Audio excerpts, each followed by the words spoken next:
हनुमानाला महादेवांचा अवतार मानलं जातं आणि महादेव हे स्वतः भूतांचे पिशाचांचे आत्मांचे देवते आहेत.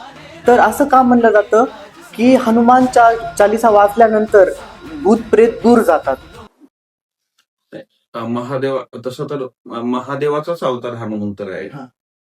पर हनुमंतराय आणि महादेव भगवान शंकर हे सुद्धा म्हणजे भूताचे दैवत आहेत. भूत वेताळे नाचते हर्षयुक्त वापते असं बराचशा वेळेस आपल्याला म्हणजे वाचण्यामध्ये सापडतं. पण भूतबाधा भूत वेगळे बाधा येते. भूत हे नाहीच आहे जगामध्ये. पण माणसाच्या बुद्धीला जो भ्रम झालेला आहे. भूत जातात. आता भूत खरं जर विचार केला तर वारकरी संप्रदायाच्या दृष्टीने ज्ञानाच्या दृष्टीने भूत हे नाहीच आहे.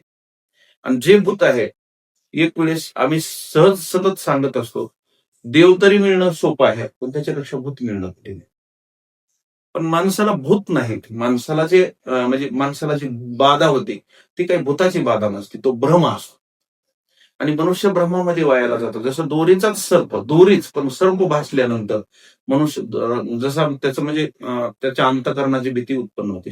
नसतोच तो सर्प नसतोच, पण दोरी. आणि एखाद्या वेळेस रात्रीच्या वेळेत त्या दोरीचाच सर्प भासून जर त्याला त्या दोरीचा स्पर्श झाला किंवा त्या गार लागल्यासारखं लागलं किंवा त्याचं रात्रीच्या अंधारामध्ये स्पष्ट जर नाही दिसलं तर रात्रभर भयानं तो व्याकुळ होऊन जातो.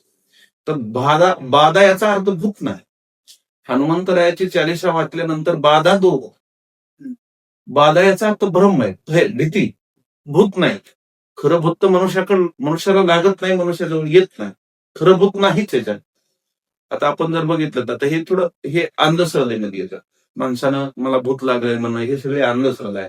म्हणून हनुमंतरायाची चालिसा वाचल्यानंतर आपल्या जवळचं अज्ञान नष्ट होऊन आपण जी म्हणजे भूताचा भ्रम आपल्याला झालाय की मला भूत लागले, मला कुणीतरी लागले असा जो भ्रम आहे तो भ्रम हनुमान चालिसानं नष्ट होतो असं त्याचं म्हणजे वर्णन आहे.